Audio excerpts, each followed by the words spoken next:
শুভ নববর্ষ বন্ধুরা, কেমন আছেন আপনারা সবাই? ঋতুশ্রীর আরও একটা ব্লগে আপনাদেরকে অনেক স্বাগত। সকাল সকাল ঘুম থেকে উঠেই বাসি ঘর দুয়ার ঝাড় দিয়ে প্রবেশদ্বারে জল দিয়ে আমি আমার দিনটাকে শুরু করেছি। এখানে আমি আমার হাজব্যান্ডের টিফিনটা প্যাক করে দিচ্ছি। যেহেতু গতকাল ছিল শিবরাত্রি, তো ঠাকুরের উদ্দেশ্যে একটা বেল দিয়েছিলাম, আর সেটাকেই আজকে বেলের পানা করে খাওয়াবো। তাই মা বলল দে আমি এটা বানিয়ে দিচ্ছি। তো মা ওদিকে বেলের পানাটা বানাতে বানাতে আমি এদিকে চিকেনটা একটু ম্যারিনেট করে নিচ্ছি। আজকে খেলে চিকেনই রান্না করব জানেন তো, কারণ লেফট ওভার কিছু তরকারি বেঁচে গেছে, তো সেটা দিয়ে আজকে দুপুরটা মোটামুটি চলে যাবে। আর আমি আর মা তো, তাই অসুবিধা হবে না, কারণ হাজব্যান্ডের তো আজকে ছুটি নেই, তাকে তো কাজে যেতেই হবে।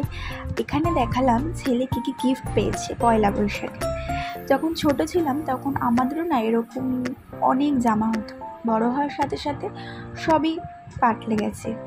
আর হয়তো এটাই হয়, ছোট থাকতে হয়তো অনেক কিছু অন্যরকম থাকে, আর বড় হওয়ার সাথে সাথে সেগুলো সব পরিবর্তন হয়ে যায়। যাই হোক, এখন অনেক জামা অনেক কিছু, কিন্তু সে আগের মতন আনন্দটা কোথাও গিয়ে যেন পাই না।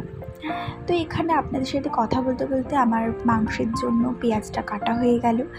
আর এখানে আমি নর্মাল সিম্পলভাবে আজকে মাংসটা করছি, যেরকম ঘরোয়া সবাই করে ঠিক সেরকম, তাই আলাদা করে কিছু দেখালাম না।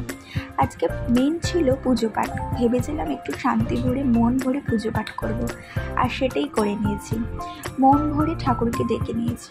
আমার যখন মন খারাপ লাগে আমি একমাত্র ভগবানের সাথে সেই সময় কাটাই, আর আমার মন খারাপটা সেখানে যেন কোথাও মিশে যায়।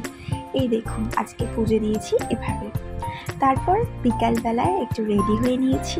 হাজব্যান্ডকে বললাম একটু চলে এদিক ওদিক ঘুরে আসি, আর ও না করেনি। তো ওর অফিস থেকে ডিরেক্ট চলে এসছে। এখানে আমরা যাব একটুখানি আমাদের কাছাকাছি একটা শপ মার্কেটে, বেলঘুরিয়াতেই।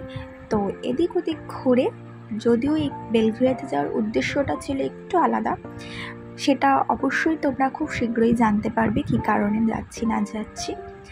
এখানে আজকে আমি এই কুর্তিটা পরেছিলাম, এটা আমার নতুন কুর্তি। এখানে বসে থাকি, আর এই দেখো আমার ছেলে কি করছে। শুবি না, বসেই থাকবি। তো ছেলের সাথে সময় কাটাতে কাটাতে আজকের এই দিনটা আমি শেষ করছি।